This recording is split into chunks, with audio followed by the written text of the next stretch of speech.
Eh bien, bonjour tout le monde, bienvenue sur la chaîne de la Dark Red Security. Alors aujourd'hui les infos, on va parler tout d'abord de l'état du patch 3.19.1. Bon, en gros, on peut le résumer dans le même état que la semaine dernière et que la semaine d'avant. Voilà, il survit tant bien que mal. Voilà,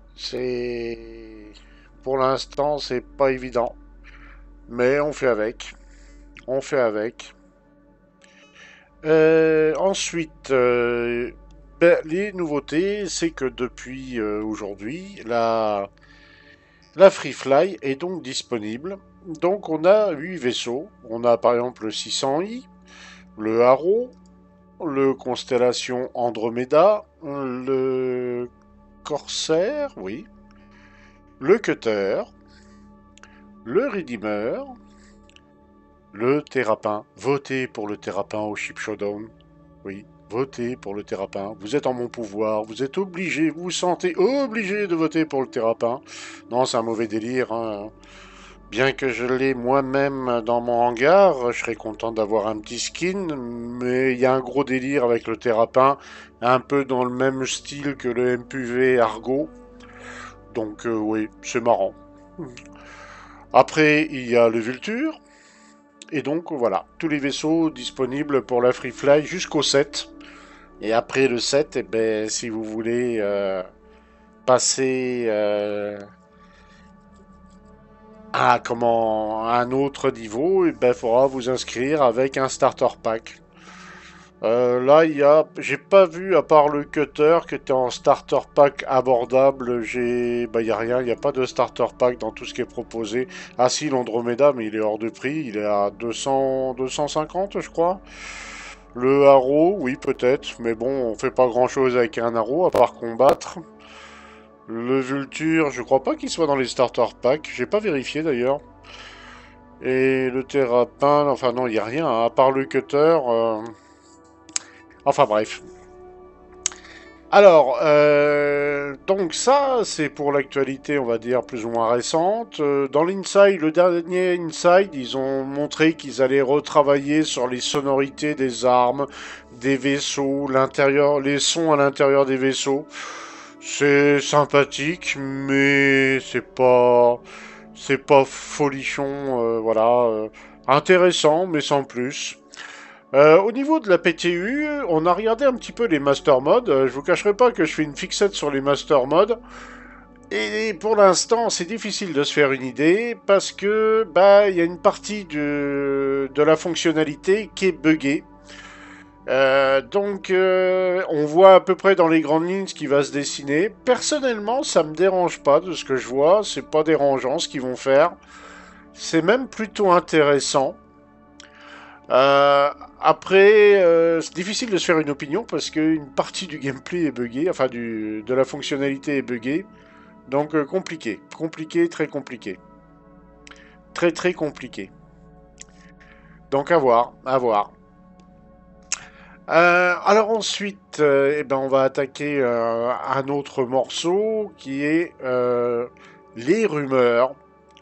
Les rumeurs dans Star Citizen. Alors il y en a quelques-unes, hein, Bon, déjà, je reviens sur ce qui a été annoncé, par exemple, le 29, où j'avais dit que, bon, apparemment, la 4.0, on l'aurait peut-être en fin d'année. Apparemment, ça a évolué, les informations. Et là, on parle plutôt d'une PTU Evocati qui apparaîtrait peut-être en toute fin d'année. Voilà, alors Evocati, donc inaccessible au commun des mortels que nous sommes, pauvres backers, hein. Et après, il y a plusieurs. Enfin, ça reste à l'état de rumeur, ça reste un leak, hein, donc à prendre avec de grosses pincettes. Mais en même temps, on peut se dire que c'est pas impossible parce que on sait que la CitizenCon va durer 2 jours, alors que d'habitude les CitizenCon ne durent qu'un jour. Donc, à mon avis, celle-là, on peut espérer qu'ils envoient du lourd. Mais attention, pas du lourd avec des dates complètement cheatées, hein. Tout le monde se rappelle en 2019, oui, vous avez le serveur meshing l'année prochaine. On l'attend toujours, le serveur meshing, hein. Non, là on attend vraiment du concret. En disant avec des dates, avec vraiment, voilà, bah, par exemple le 5 février, voilà, vous allez avoir ça, et le 9 février, eh ben, il y a ça qui suivra derrière. Voilà. Je sais pas pourquoi j'ai dit février d'ailleurs, enfin bref. Mais voilà, on attend des choses beaucoup plus, on va dire, actées. Voilà. Il y en a beaucoup qui attendent du lourd, hein.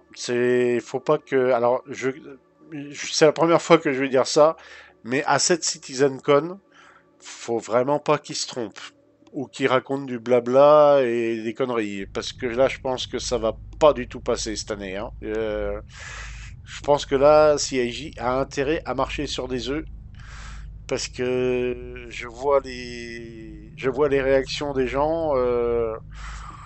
Même des gens qui soutenaient le projet énormément par le passé, et quand je dis par le passé, c'était juste l'année dernière, et là, ils commencent à grincer des dents. Donc moi, je serai CIJ, là, je commencerai à m'interroger. Et je parle pas juste des youtubeurs ou des streamers français, hein. C'est un mal qui se répand à l'international, hein. Vu la façon dont ils ont été reçus CIJ en Chine, je pense que là, je pense qu'ils ont les indicateurs au rouge. Ils doivent sentir que là, il y a un niveau d'agacement qui commence à monter. Et alors, moi personnellement, je suis pas agacé parce que je prends le jeu, les patchs comme ils viennent. Alors oui, on est toujours un peu, on est frustré, on se dit, ouais, putain, j'aurais pu faire ça au moins, mais voilà, ça avance pas. Et c'est vrai que ça a pas beaucoup avancé en 2 ans, hein. On a eu là, depuis la 3.17, on va dire, bah, on s'est emmerdé, hein. Il faut dire les choses clairement. Mais là, j'espère que cette année, ils vont nous envoyer du lourd parce que, bah, au final, ça risque de très mal se passer auprès des backers, hein. Il commence à y avoir de la contestation et pas qu'un peu. Donc, on espère tous qu'ils vont pas se tromper à ce niveau-là. On espère tous qu'ils vont pas se tromper à la CitizenCon. Et donc, bah, l'histoire de 4.0, peut-être pour la fin d'année, je pense que ça serait pas mal. Je pense que ça serait pas mal.